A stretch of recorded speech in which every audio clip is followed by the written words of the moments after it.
তিস্তার পানি বন্টন আন্তর্জাতিক আইন মেনে হতে হবে, চুক্তি নিয়ে আলোচনা করবে সরকার। পিটিআইকে ডক্টর ইউনূস। ত্রিপুরার ডম্বুর বাঁধ অভিমুখে ইনকিলাব মঞ্চের ছাত্র জনতার আন্দোলনের ফসলকে নষ্ট করতে ষড়যন্ত্র করছে পরাজিত শক্তি, অভিযোগ বিএনপির। গুলশানে গণফোরাম সহ কয়েকটি রাজনৈতিক দলের নেতাদের সঙ্গে বৈঠক। জুলাই আগস্টে 2 দফা কারখানা বন্ধে বিপর্যয়ে নারায়ণগঞ্জের পোশাক শিল্প। ক্ষতি $2 বিলিয়ন বলছে বিকেএমইএ। ঝুট ব্যবসা দখলে নিতে মরিয়া একটি মহল। এবং নতুন শিক্ষাবর্ষের 3 মাস বাকি থাকলেও চূড়ান্ত হয়নি পাঠ্য বইয়ের পাণ্ডুলিপি। জানুয়ারিতে সব শিক্ষার্থীকে বই দেয়া নিয়ে শঙ্কা। মার্চের আগে শেষ হবে না ছাপানোর কাজ।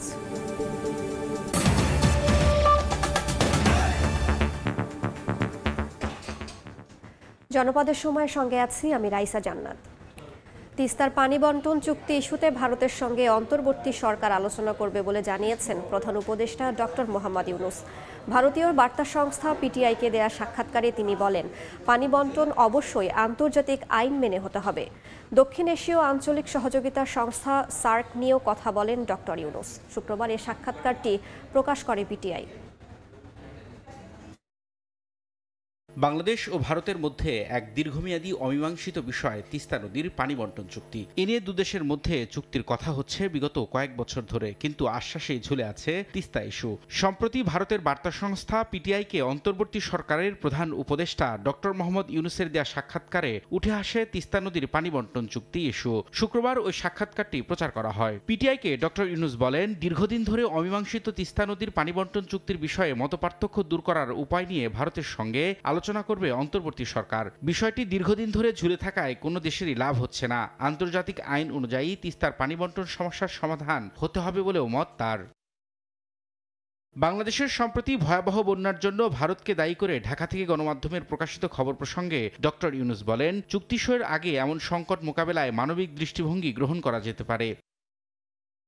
2011 সালে ঢাকায় ভারতের তৎকালীন প্রধানমন্ত্রী মনমোহন সিংয়ের সময় তিস্তার পানি বন্টন চুক্তি স্বাক্ষর অনেকটা চূড়ান্ত হয়ে গেছিল। তবে পশ্চিমবঙ্গের মুখ্যমন্ত্রী ওই চুক্তিকে অনুমোদন দিতে অস্বীকৃতি জানানোয় তা আলোর মুখ দেখেনি। এ বিষয়টি সমাধানের আশাবাদ ব্যক্ত করেন প্রধান উপদেষ্টা। পিটিআইকে দেয়া সাক্ষাৎকারে দক্ষিণ এশীয় আঞ্চলিক সহযোগিতা সংস্থা সার্ক নিয়েও কথা বলেন ডক্টর ইউনূস। সংস্থাটি চেতনার পুনর্জীবনের মাধ্যমে আঞ্চলিক অনেক সমস্যার সমাধান করতে পারে বলেও মন্তব্য তার। রবিউল ইসলাম আওলাদ, সময় সংবাদ। দেশের অর্থনীতি ও শিল্প কলকারখানা সহ সব প্রতিষ্ঠান ধ্বংসে পরাজিত শক্তিরা এখনও ষড়যন্ত্র করছে বলে মন্তব্য করেছেন বিএনপির স্থায়ী কমিটির সদস্য আমির খসরু মাহমুদ চৌধুরী। ছাত্র জনতার আন্দোলনের ফসলকে বিনষ্ট করতে ষড়যন্ত্র করছে একটি মহল। এই ষড়যন্ত্র মোকাবিলায় সবাইকে ঐক্যবদ্ধ থাকার আহ্বান জানান আমির খসরু। গুলশানে বিএনপি চেয়ারপারসনের কার্যালয়ে গণফোরাম সহ 3টি রাজনৈতিক দলের নেতাদের সঙ্গে বৈঠক শেষে একথা বলেন তিনি। তিনি বলেন, দেশ রক্ষা করতে হলে জাতীয় ঐক্যের কোনো বিকল্প নেই।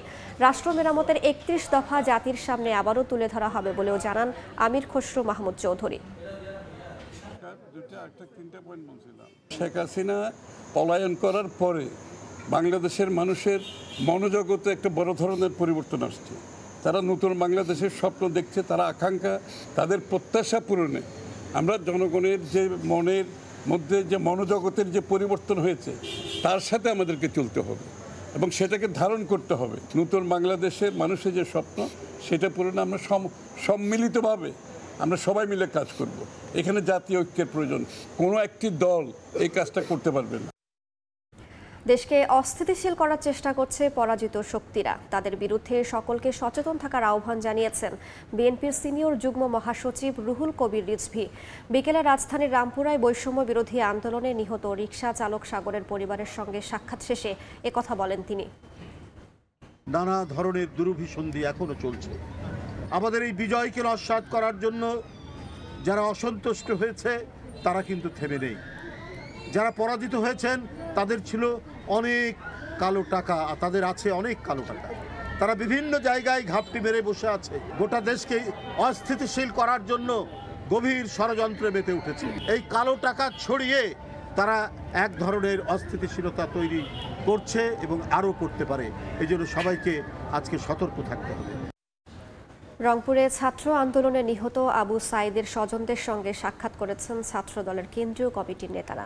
একটি গণতান্ত্রিক বাংলাদেশ প্রতিষ্ঠার জন্য এবং সাম্য মানবিক বাংলাদেশ প্রতিষ্ঠার জন্য শহীদ আবু সাইদ যে আত্মত্যাগ করেছে এই দেশের জন্য, এই দেশের মানুষের জন্য, এবং একই সাথে সাথে একটি বৈষম্যহীন বাংলাদেশ প্রতিষ্ঠার জন্য শহীদ আবু সাঈদের এই আত্মত্যাগ বাংলাদেশ জাতীয়তাবাদী ছাত্রদল গভীরভাবে মনে রাখবে। এই বাংলাদেশে যেন কোনো স্বৈরাচার আর কখনো ক্ষমতায় না অধিষ্ঠিত না হতে পারে, এবং বাংলাদেশের কেউ যেন বৈষম্যের শিকার না হয়, কোনো ক্ষেত্রেই কোনো বৈষম্য থাকবে না। সেই ধরনের সমাজ গড়ার প্রত্যয়ই ছাত্রদল সেই শহীদদের হৃদয়ে ধারণ করে পথ চলবে। রাজধানীর যাত্রাবাড়ি এলাকায় ছাত্র আন্দোলনের সময় নিহতদের পরিবারকে আর্থিক সহায়তা দিয়েছে জামায়াতের ঢাকা মহানগর দক্ষিণ শাখা। সকালে শনিরাখড়া বালুর মাঠে হতাহতদের স্বজনদের সঙ্গে মতবিনিময় করেন দলটির নেতারা। পরে নিহত 25 জনের প্রত্যেকের পরিবারকে নগদ 2 লাখ টাকা সহায়তা দেওয়া হয়। সভায় প্রধান অতিথির বক্তব্যে ঢাকা মহানগর দক্ষিণ শাখার আমির নুরুল ইসলাম বুলবুল বলেন, আন্দোলনে নিহতদের পরিবারের দায়িত্ব সরকারকে নিতে হবে। গণহত্যায় জড়িত পুলিশ সদস্যদের বিচারও দাবি করেন তিনি। শহীদ পরিবারের, আহত পঙ্গু পরিবারের সুনির্দিষ্ট তালিকা তৈরি করে তাদেরকে তাদের অভিভাবকত্বের দায়িত্ব নিতে হবে, তাদের কর্মসংস্থানের ব্যবস্থা করতে হবে, তাদের পুনর্বাসনের ব্যবস্থা করতে হবে। সরকারের কাছে দাবি জানাতে চাই, অগ্রাধিকারের ভিত্তিতে এই গণহত্যাকারী শেখ হাসিনা, তার দল এবং তার সহযোগী শক্তি যারা ভূমিকা পালন করেছে তাদেরকে অবিলম্বে বিচারের আওতায় নিয়ে আসতে হবে। শেখ হাসিনা সরকারের দেয়া দফায় দফায় কারফিউ ও সাধারণ ছুটিতে বন্ধ হয়ে যায় নারায়ণগঞ্জের পোশাক শিল্প কারখানা। ব্যবসায়ী সংগঠনের তথ্য মতে এই সময়ে বন্ধ থাকায় পোশাক রপ্তানি খাতে $2 বিলিয়ন ক্ষতি হয়েছে। এছাড়া সরকার পতনের পর ঝুট ব্যবসার দখল নিতে তৎপরতা চালাচ্ছে সন্ত্রাসী বাহিনী। এ কারণে হুমকির মুখে কারখানা মালিকরা। শওকত আলী সৈকতের পাঠানো তথ্য ও আরিফ হোসেনের ছবি নিয়ে রিপোর্ট। নিটোয়ার খাতের 47% তৈরি পোশাক রপ্তানি হয় নারায়ণগঞ্জ থেকে। আর পোশাক রপ্তানিতে বাংলাদেশকে বিশ্বের দ্বিতীয় স্থানে নিয়ে যাওয়ার ক্ষেত্রে এ জেলার গুরুত্ব সবচেয়ে বেশি। তবে গত জুলাইয়ের মাঝামাঝি থেকে আগস্টের প্রথম সপ্তাহ পর্যন্ত দেশের রাজনৈতিক অস্থিরতা, কারফিউ ও টানা ছুটির কারণে বিপর্যয় নেমে আসে জেলার এই শিল্পে। গার্মেন্টস মালিকদের দাবি, দিনের পর দিন কারখানা ও ইন্টারনেট সেবা বন্ধ থাকায় বিদেশি ক্রেতাদের সঙ্গে যোগাযোগ রাখা সম্ভব হয়নি তাদের পক্ষে। ফলে শিপমেন্ট বাতিল সহ নতুন অর্ডার পাওয়া থেকে বঞ্চিত হয়েছেন তারা। তবে বর্তমান অন্তর্বর্তীকালীন সরকার ব্যাংক থেকে সীমিত পরিমাণ নগদ টাকা লেনদেনের বিধি আরোপ করায় নতুন করে সমস্যার মধ্যে পড়েছেন গার্মেন্টস মালিকরা। ফ্যাক্টরি বন্ধ থাকার কারণে আমরা টাইমলি শিপমেন্টগুলি করতে পারি নাই, যার জন্য অনেক বায়ার ডিসকাউন্ট করেছে বা কিছু কিছু বায়ার হয়তো মেনে নিয়েছে, অনেক বায়াররা অর্ডার ক্যান্সেল করতে চাচ্ছে। অর্ডার অনেক কনফার্ম করা ছিল, পিওগুলি কিন্তু আমরা এই 15 দিনের ব্যাঘাতের কারণে বা ইন্টারনেটের কারণে আমরা কিন্তু কোনো কমিউনিকেশন করতে পারি নাই। এই অবস্থায় সরকারের সহযোগিতা চায় বিকেএমইএ। তাহলে আবারও পোশাক রপ্তানি খাতে বিশ্বের শীর্ষস্থান দখল করা সম্ভব হবে বলে মনে করেন সংগঠনটির সভাপতি। গত 1-1.5 মাসে প্রায় $2 বিলিয়ন মতো রপ্তানি কিন্তু বাধাগ্রস্ত হয়েছে। ক্ষতিগুলি কাটিয়ে উঠতে হলে আমাদের অনেকগুলি পদক্ষেপ নিতে হবে। ব্যাংকে এলসি দিলে এলসি করতে দেরি হয়, তারপরে ডকুমেন্টস দিলে পারচেস করে টাকা দিতে দেরি হয়, যার ফলে আমার শ্রমিকের বেতন দিতে দেরি হয়।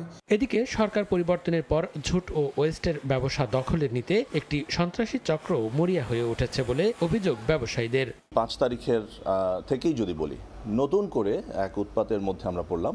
4 দিক থেকে চাঁদাবাজরা উৎপাত করা শুরু করলো, আমাদের ঝুট নেওয়ার কথা বলে। তারপরে বিভিন্ন ব্যবসায়িক ইয়ের মধ্যে তারা ঢুকতে চায়, তারা গোডাউন এর দখল নিতে চায়। কোনো মালিক পক্ষ তার কাছে কেউ চাঁদা চায় বা সে চাঁদাবাজির শিকার হয়, আমরা অবশ্যই যদি আমাদের কাছে আইনগত সহায়তা চায়, আমরা অবশ্যই ওনাদেরকে সহায়তা করব।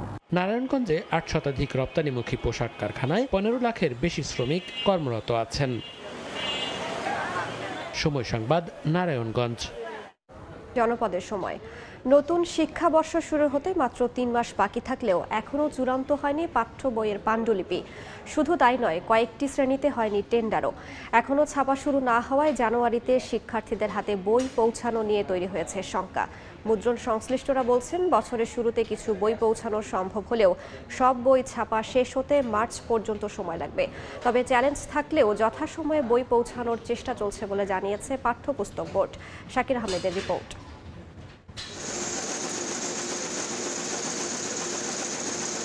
প্রতি বছরের মতো 2025 শিক্ষাবর্ষের জন্য প্রাথমিক ও মাধ্যমিক পর্যায়ে প্রায় 35 কোটি বিনামূল্যের বই ছাপাবে সরকার। তবে বছর শেষ হতে 3 মাস সময় বাকি থাকলেও এখনো 4টি শ্রেণীতে ছাপা কাজের প্রথম ধাপ টেন্ডার প্রক্রিয়ায় শুরু করতে পারেনি জাতীয় শিক্ষাক্রম ও পাঠ্যপুস্তক বোর্ড এনসিটিবি। 6টি শ্রেণীর টেন্ডার প্রক্রিয়া শেষ হলেও পাণ্ডুলিপি চূড়ান্ত না হওয়ায় বই ছাপার কাজ শুরু করা সম্ভব হচ্ছে না। আগামী শিক্ষাবর্ষে 8ম শ্রেণী পর্যন্ত প্রচলিত কারিকুলামের বই থাকবে বলে সিদ্ধান্ত হলেও এসব বইয়ের প্রচ্ছদ থেকে শুরু করে কন্টেন্টে নানা পরিবর্তনের মাধ্যমে তা পরিমার্জন করা হবে। আর 9ম ও 10ম শ্রেণীর শিক্ষার্থীদের পুরনো কারিকুলামের বই দেওয়ার কথা বলা হলেও তাতেও আসবে নানা পরিবর্তন। আর মাধ্যমিকে বিজ্ঞান, ব্যবসায় শিক্ষা ও মানবিক বিভাগ আবার চালু হওয়ায় বাড়ছে বইয়ের সংখ্যাও। জাতীয় শিক্ষাক্রম ও পাঠ্যপুস্তক বোর্ড বলছে, চ্যালেঞ্জ থাকলেও শিক্ষার্থীদের হাতে সময় মতো বই পৌঁছাতে সর্বোচ্চ চেষ্টা করা হচ্ছে। মুদ্রণ সংশ্লিষ্টরা সচেষ্ট হলে এই সময়েই কাজ শেষ করা সম্ভব বলে মনে করছে বোর্ড। কিছুটা চ্যালেঞ্জ আছেই, তারপরে আমার ধারণা আমরা যদি সম্মিলিতভাবে ওনারা যেরকমভাবে বললেন যে রাষ্ট্রের স্বার্থে সকলে যদি একযোগে কাজ করে, দিনরাত কাজ করে, আমার ধারণা যে এগুলি সেই সমস্যাগুলি সমাধান করা সম্ভব। তবে মুদ্রণ ব্যবসায়ীরা বলছেন ভিন্ন কথা। জানুয়ারিতে কিছু বই পৌঁছানো সম্ভব হলেও 9ম ও 10ম শ্রেণীর বই পেতে মার্চ পর্যন্ত সময় লাগবে বলে ধারণা তাদের। 9-10-এর যে বই সেটি কোনো ক্রমে মার্চের আগে ছাত্ররা পাবে না। এবং আমি আমার অভিজ্ঞতার আলোকে, দীর্ঘদিন দায়িত্বে থাকার কারণে আলোকে এবং আমাদের মেশিনের যে ক্যাপাসিটি তার আলোকে এবং কারিকুলামে যে কারেকশন হবে সেই কারেকশনটা যত দ্রুত করতে পারবে তত আমাদের জন্যও কল্যাণকর, এনসিটিভির জন্য কল্যাণকর। পুরো প্রক্রিয়া সময় মতো শেষ করতে পরিমার্জনের পাশাপাশি পাণ্ডুলিপি দ্রুত সময়ের মধ্যে চূড়ান্ত করার পরামর্শ মুদ্রণ শিল্প সমিতির। সিট মেশিনের জন্য শাকির আহমেদ, সময় সংবাদ, Dhaka. Better is now the best. জনপদের সময় আরও থাকছে। নরসিংদীতে রসালো ফল লটকনের বাম্পার ফলন, ভালো দাম পেয়ে খুশি বাগানিরা। রপ্তানি হচ্ছে বিদেশে, প্রভাব রাখছে দেশের অর্থনীতিতে। জনপদের সময় শিল্পপণ্যের পাশাপাশি নরসিংদীর অর্থনীতি পরিবর্তনে ব্যাপক ভূমিকা রাখছে লটকন। দেশের সর্বোচ্চ লটকন উৎপাদনকারী এ জেলায় গত 5 বছরে ফলটির বাগান বেড়েছে 12%। কৃষি বিভাগ বলছে বছরে প্রায় 300 মেট্রিক টন ফল রপ্তানি হচ্ছে বিদেশে। আশিকুর রহমান পিয়ালের পাঠানো তথ্য ও মাহমুদুল হাসান মাহফুজের ছবি নিয়ে রিপোর্ট। গাছে থোকায় থোকায় ঝুলে আছে টক মিষ্টি ফল লটকন। গাছের মগডাল থেকে কাণ্ডের নিচ পর্যন্ত হয়েছে ফলন। দেশের সর্বোচ্চ লটকন উৎপাদনকারী জেলা নরসিংদী। প্রতি বছর চাহিদা বাড়ায় জেলায় বাড়ছে ফলটির বাগানের সংখ্যা। কৃষি বিভাগ জানিয়েছে গত 5 বছরে এই ফলের বাগান বেড়েছে 12%। চলতি মৌসুমে লটকনের ফলন ও দাম ভালো পাওয়ায় খুশি বাগানিরা। খরচ হয় 20,000 টাকা, ফলন নেওয়ার পরে 2 থেকে 2.5 লাখ টাকা বিক্রি করা যায়। লটকন যে এত দাম হইব এটা কল্পনার বাহিরে। অনেক চাহিদা মাশাআল্লাহ, আমাদের এখানে ব্যাপারী আসে নিয়ে যায়। এদিকে লটকন বেচাকেনাকে ঘিরে ঢাকা সিলেট মহাসড়কের পাশে নরসিংদীর মরজাল, চৈতন্য, কামারটের এবং সৃষ্টিগড়ে বাজার এখন জমজমাট। দেশের বিভিন্ন প্রান্ত থেকে পাইকাররা ভিড় করছে এসব বাজারে। বর্তমানে প্রতিমন লটকন আকার অনুযায়ী বিক্রি হচ্ছে 2,000 টাকা থেকে প্রায় 8,000 টাকা পর্যন্ত। নরসিংদীর লটকনটা প্রচুর মিষ্টি, দেখতে অনেক কালারফুল, মানে খুব সুন্দর। এজন্য নরসিংদীর লটকনের চাহিদা খুব বেশি। এবার ইনশাআল্লাহ বালারা লাভবান হবো। নিম্ন স্তরেরটা হইলো আমরা মনে করেন যে 40 টাকা, আর উপরে 100, 120, 130। কৃষি বিভাগ বলছে নরসিংদী থেকে বছরে সরকারি ও বেসরকারি পর্যায়ে প্রায় 300 মেট্রিক টন লটকন বিদেশে রপ্তানি হচ্ছে। লটকন কিন্তু বিদেশে অনেক চাহিদা রয়েছে। বিদেশে আমাদের সরকারিভাবে প্রায় 40 মেট্রিক টন ফল কিন্তু বিদেশে প্রতি বছর রপ্তানি হয়।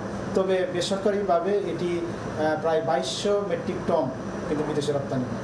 কৃষি বিভাগের তথ্য মতে নরসিংদীতে বর্তমানে 2000 হেক্টর জমিতে লটকনের বাগান রয়েছে। এখান থেকে উৎপাদন লক্ষ্যমাত্রা নির্ধারণ করা হয়েছে 30,000 মেট্রিক টন, যার বাজার মূল্য প্রায় 315 কোটি টাকা। সময় সংবাদ, নরসিংদী। জনপদের সময়ের শীর্ষ সংবাদগুলো জানিয়ে দিচ্ছি আরও একবার। তিস্তার পানি বন্টন আন্তর্জাতিক আইন মেনে হতে হবে, চুক্তি নিয়ে আলোচনা করবে সরকার। পিটিআইকে ডক্টর ইউনূস। ত্রিপুরার ডম্বুর বাঁধ অভিমুখে ইনকিলাব মঞ্চের এবং ছাত্র জনতার আন্দোলনের ফসলকে নষ্ট করতে ষড়যন্ত্র করছে পরাজিত শক্তি, অভিযোগ বিএনপির। গুলশানে গণফোরাম সহ কয়েকটি রাজনৈতিক দলের নেতাদের সঙ্গে বৈঠক।